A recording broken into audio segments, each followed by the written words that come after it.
Hey, how y'all doing? This is Mongo Slade, and today we're going to talk about the two most famous gimmicks of Jeff Jarrett. Number one, before we get started, of course, hit the like button. Also, please be subscribed. Hit the subscribe button, and thank you very much for doing so.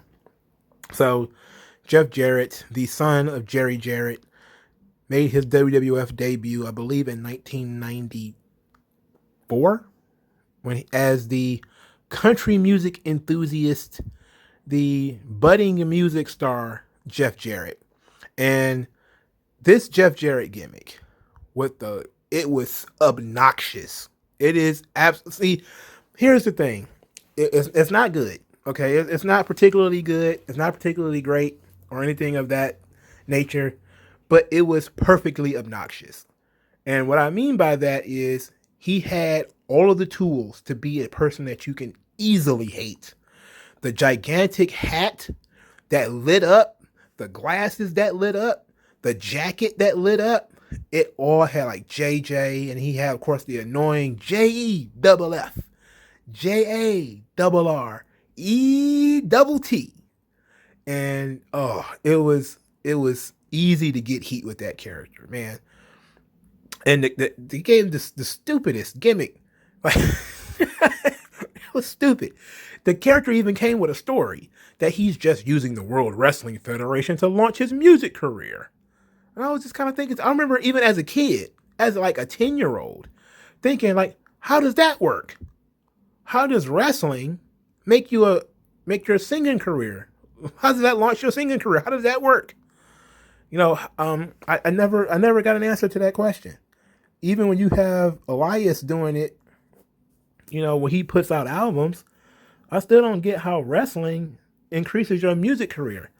Now, of course, I had already lived through the Honky Tonk Man, but that answer to that question never appeared. How could being the top guy in the WWF mean your music career was going to take off and you were going to become like this multi-platinum selling songwriter? I didn't know how that worked. Now it actually can happen now because WWE does everything. But in 1994, 1995, I don't even think they had the ability to put out any albums. Like how? Well, they put out the wrestling theme songs, but that was Jim Johnson stuff. Like I didn't know like they were doing anything else. But they basically just modeled, of course, the early Jeff Jarrett off the Honky Tonk Man, because the Honky Tonk Man was able to get fantastic heat being an Elvis impersonator and just being loud and obnoxious. And they just basically took certain elements of the Honky Tonk Man, and instead of it being rock and roll with the Honky Tonk Man, it just made it country with Jeff Jarrett. And it worked again because people hated Jeff Jarrett. I still remember going to school sometimes and people wishing Ahmed Johnson would just rip Jeff Jarrett's head off and bowl with it because people hated him so much.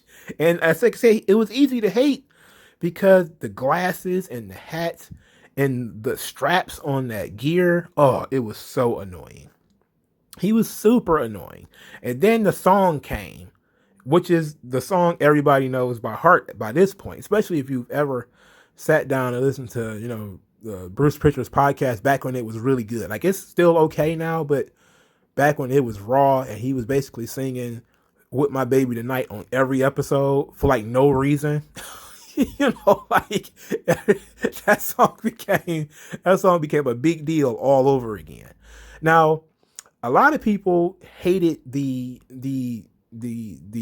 reveal that came later when it was revealed that the roadie had really sang the song. But I always loved that.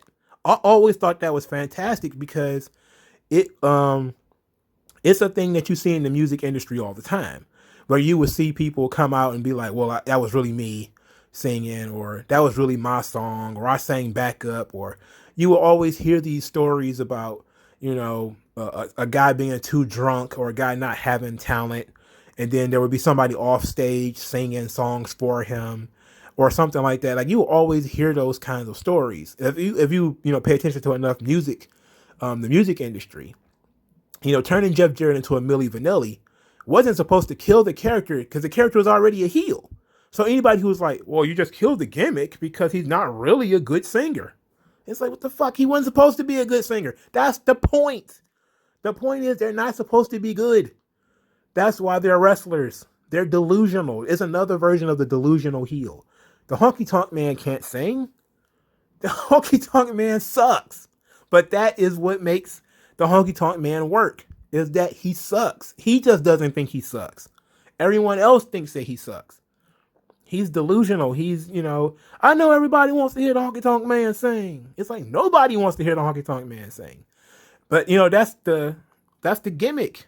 I don't understand why it's so straightforward and people don't get it.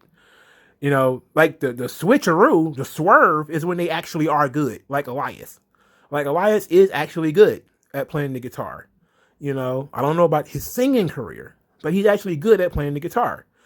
But Jarrett, as far as I know, couldn't play the guitar, can't sing, and it was great. I love the reveal of it really being the roadie the whole time.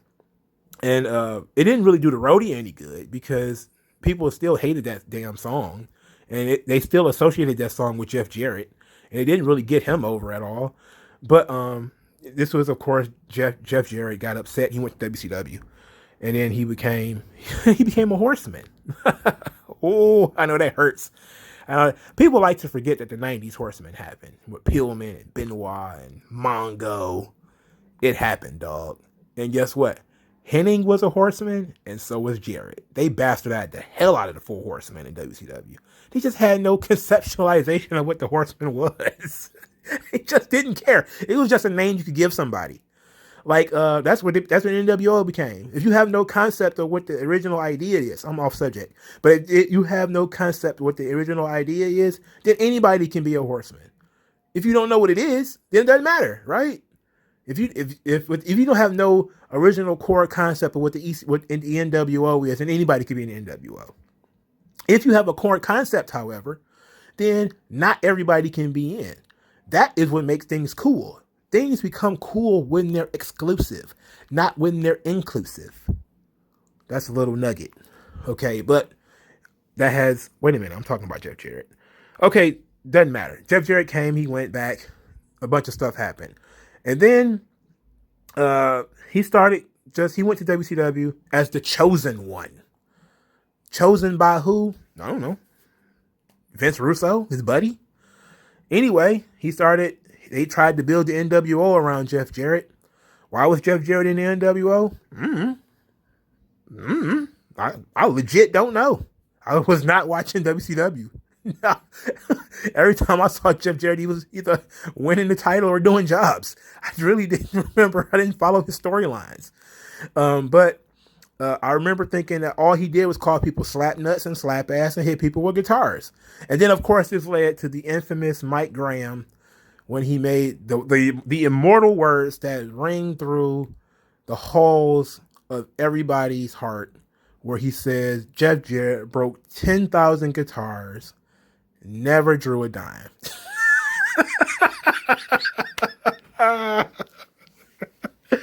Mike Graham, thank you for nothing else except that wonderful, wonderful quote, which I believe is on the Rise and Fall of WCW. Either it's on the Rise and Fall of WCW or it's on the Monday Night Wars DVD.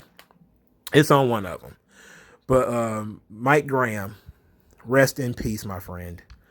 Sorry, I think he ate a shotgun. Anyway, that quote is fantastic, and it really, really defines Jeff Jarrett's career, especially when he left, because that's what he was jumping back and forth for. Jarrett thought he should have been a main event act.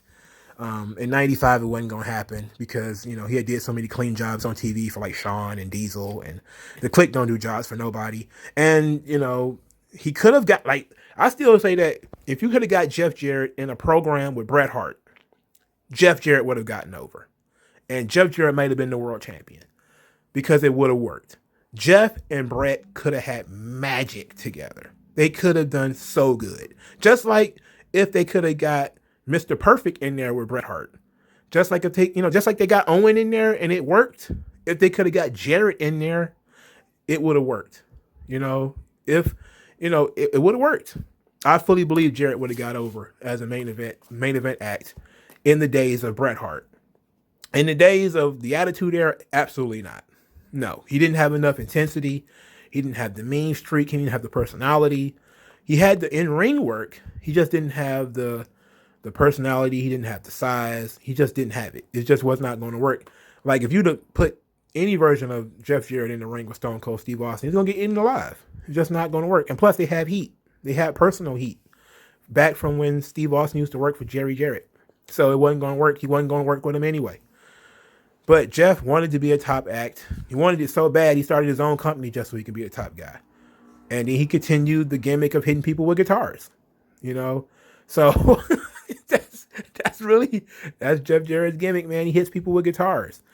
And I love how WWE does stupid stuff. Like what does Jeff Jarrett have to do with guitars? Like, how are those two things tied together in any way other than WWE giving him that dumbass music singer gimmick? How else is Jeff Jarrett tied to guitars? His daddy was a promoter. His daddy was not a musician. He's not a musician. What the hell? Why is he hitting people with guitars? And folks stopped asking because they already knew what the answer was. The answer was, "In My Baby Tonight." So it was like people didn't stop caring. It's just kind of like, okay, well, that's Jeff Jarrett. He used to be a singer. Like, no, he's not. He should have dropped all of that. But that slapnut stuff, I didn't get that. I didn't understand it. I didn't know what that meant. I'm pretty sure I've never seen anybody with one of those t-shirts. Not for real. I couldn't tell you anybody who may have even considered buying a Jeff Jarrett t-shirt of any kind. But I do have. I'm the only person that I know that has Jeff Jarrett merchandise. And I have a Jeff Jarrett TNA box set DVD. The 4-disc DVD set, I have that. That's it. That's the only Jeff Jarrett merchandise that I have. And I'm the only person that I know that has Jeff Jarrett merchandise. So, there. But let me know what you guys think in the comment section below. Like this video, share this video, subscribe to the channel, and I will talk to you guys later.